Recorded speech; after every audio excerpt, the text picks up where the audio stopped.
Alright, welcome back. A little different idea for a video for this time.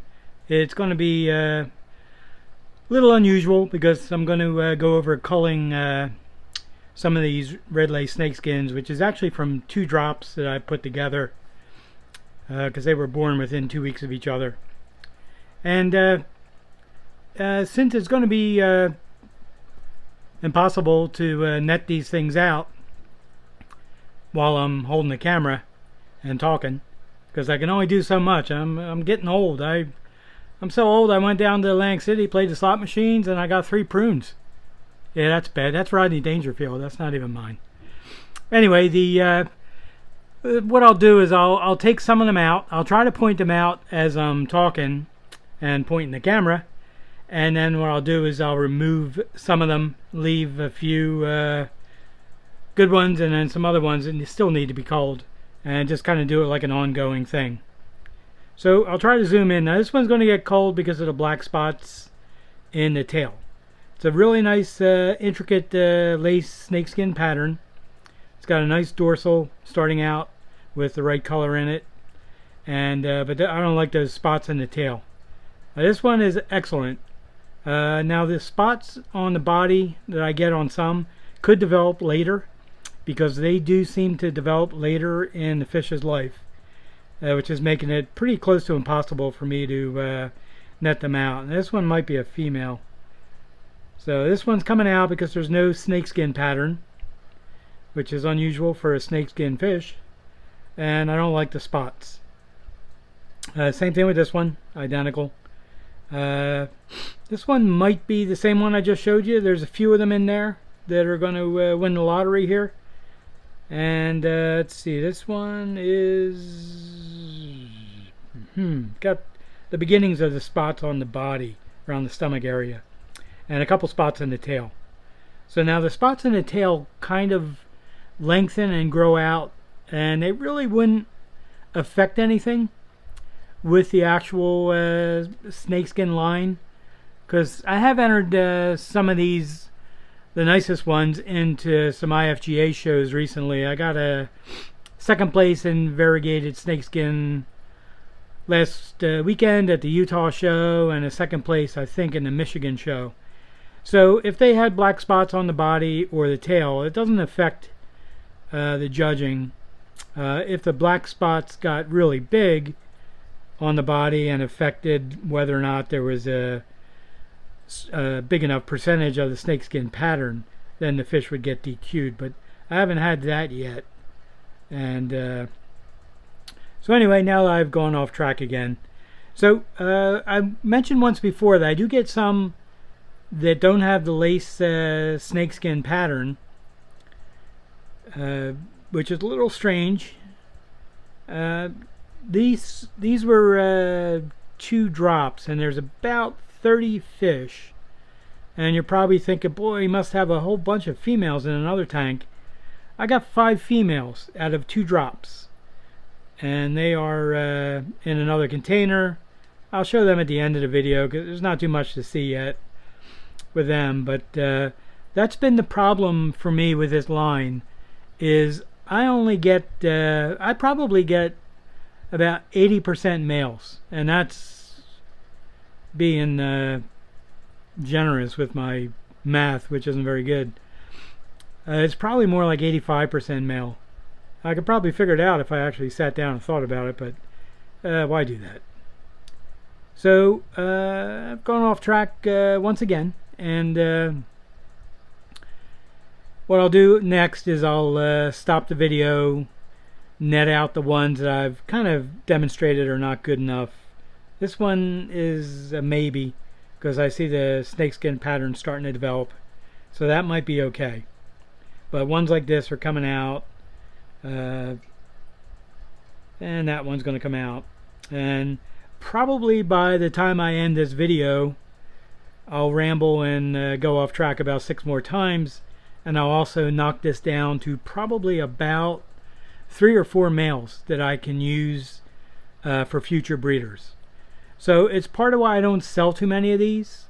I've kind of thought about selling some culls, But the problem I have then is I don't have too many females and not too many to sell, because I'm not getting that many females out of the drops. So I haven't experimented with temperature. I really don't think that works with guppies, where you drop the temperature, you get more males, you raise the temperature, you get more females, or vice versa.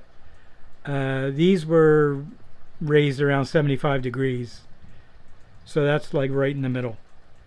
But anyway, I will take some of these guys out, and I may put them in a different tank, one that has quite a bit of magnification to make it a little easier to see the ones I keep. So anyway, hang in there. Alright, I am back in the same spot. These are all the males that were culled, and this one was iffy, but like I said, the black spots on the side and the tail made it miss the cut. This one, no pattern. That one, no pattern. That one, no pattern. That one, no pattern. Yeah, that's getting to be a rhyme. No pattern. So that's about 5 of them with no pattern. If I could do some math, I would say that's probably about 5%. But I only say that because 5 sounds good. And this one is not developed yet. It may actually be a female, but I see the beginning of the gonopodium starting. It's of course it's nice and blurry now. But anyway, they are the culls. There's only 2 that were decent to where it was iffy. That one and wherever the other one went. So I'll show you the ones that are staying. It should be the side of this bowl magnifies them, so it makes it really easy to look at them. Now I think this one in the center and this one there, these 2 are going to start to get the black spots on the body. Not sure, but that is kind of how they start. The other really weird thing about the snakeskin line that I have is one side of the body may not have the spots and the other side might.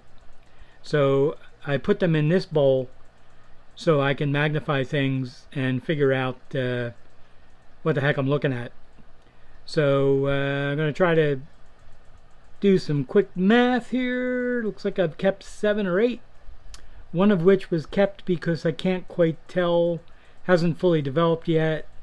Not sure where he's hiding. But anyway, these are decent. A couple more of these might get culled in another month.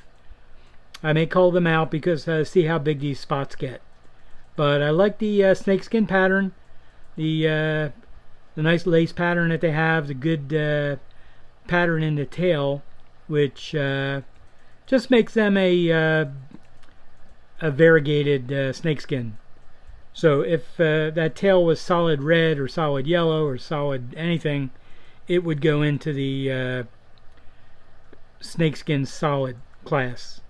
But 2 of these have a little bit of extra spotting in the tail on one side, so they may end up going. But anyway, that hope that helps about doing some culls. I'll add one other thing here, which would be one other thing if I could make sense, speak properly.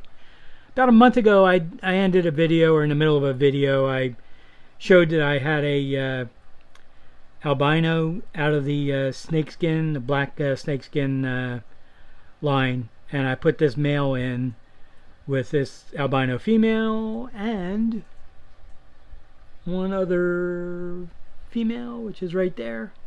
Now I didn't pay attention in the video to see how big, how fat this female got, and I didn't really notice. I wasn't paying much attention, but I got about a dozen babies in this tank yesterday, and I really don't know if they're from the albino female or from that little one. But I'll be honest, that little one I don't think could have had a dozen babies. I mean, maybe 7, 6. I don't think a dozen. That would have probably killed her. So the first cross of a black-eyed male to a albino female should give you all black-eyed fry but they will carry the albino gene.